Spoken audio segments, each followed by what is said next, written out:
Tansea Tawia, Kakiao, Katatamska, Tenawao, Laurie Buffalo, Nasigason, Musquachis, Iwinoak, Nipsikopak. Um, my name is Laurie Buffalo. I greet each of you to say have a good day, and I hope that you're having a great day. My name is Laurie Buffalo. I'm from Samson Cree Nation, located in Musquachis Cree territory, right in the heart of Treaty Number 6. I am also an elected leader within my community of Samson Cree Nation, Nipsikopak. I think it's one of the most open-ended ways to be able to try to accurately articulate how our Nehia worldview is, our Cree worldview of not only inclusivity, but everybody has a space and everybody has a responsibility. You know, when we look at our Nehia worldview, for us, our work on the UN Declaration started with ceremony, and it continues to be guided by ceremony.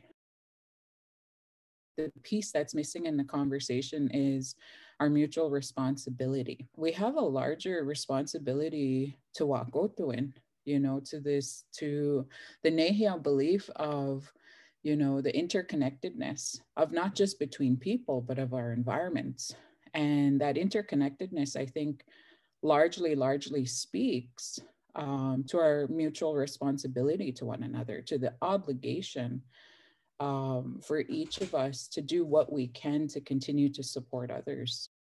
They can't pass the UN Declaration into domestic federal law and then expect the UN Declaration of an international nature to conform to Canadian standards. It has to be the other way around. Take what we know as Canada and force it to step up to a new level, to a new standard where Indigenous peoples aren't an afterthought. And to be able to fully implement the UN Declaration, it has to be done with rights holders. Our voices can't come later, they have to come first. And those voices on the ground need to be, not only need to have the ability to participate, but I think they need to be respected and they need to be given the respectful space, because it's one thing to create space, but if we're not allowing Indigenous-led processes, then that space means nothing.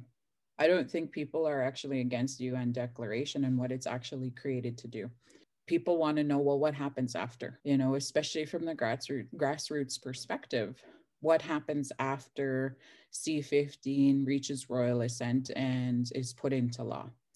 Does the Criminal Code of Canada stop discriminating against Indigenous men and women? You know, does the Criminal Code of Canada stop letting off killers of Indigenous people with a slap on the wrist?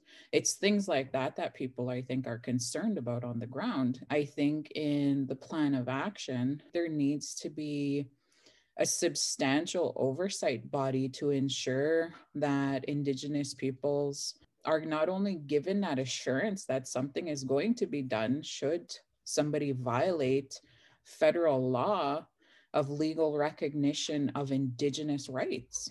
We have to have the difficult conversations. And I think we have to be able to be willing to sit down and hear out people's concerns, you know, because not to have a conversation because it makes you uncomfortable is the definition of privilege.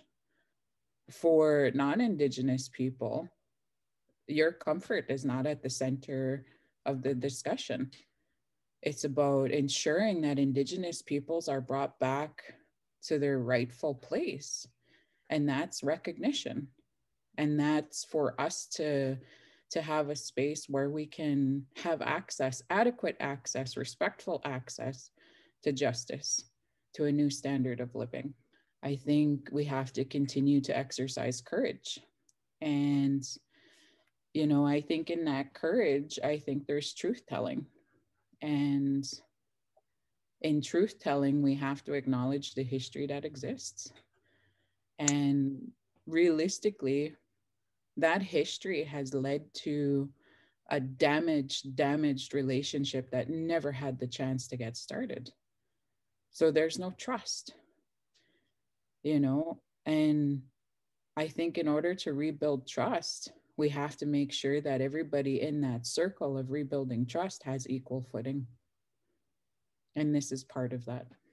It's forcing all of us to dig deeply into a society that has been indifferent to the suffering of Indigenous peoples. So, this fight, this ongoing journey for recognition, isn't just an Indigenous journey. That I hope in my lifetime we get to finally see, a better world for our Indigenous children, for those that are coming up. And my biggest hope is that, my children don't have to continue to pick up the fight. I think when we start constantly seeing Indigenous people in participation in decision making, especially Indigenous women, I think we're going to start seeing massive change, and not only how we treat one another, but how we interact with one another.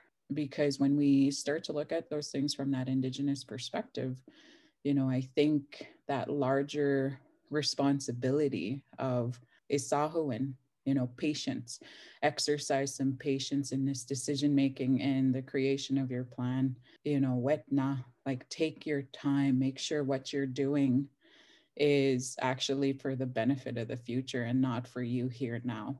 When we look at the UN Declaration and the required work around it, the work we're doing, it's not for us.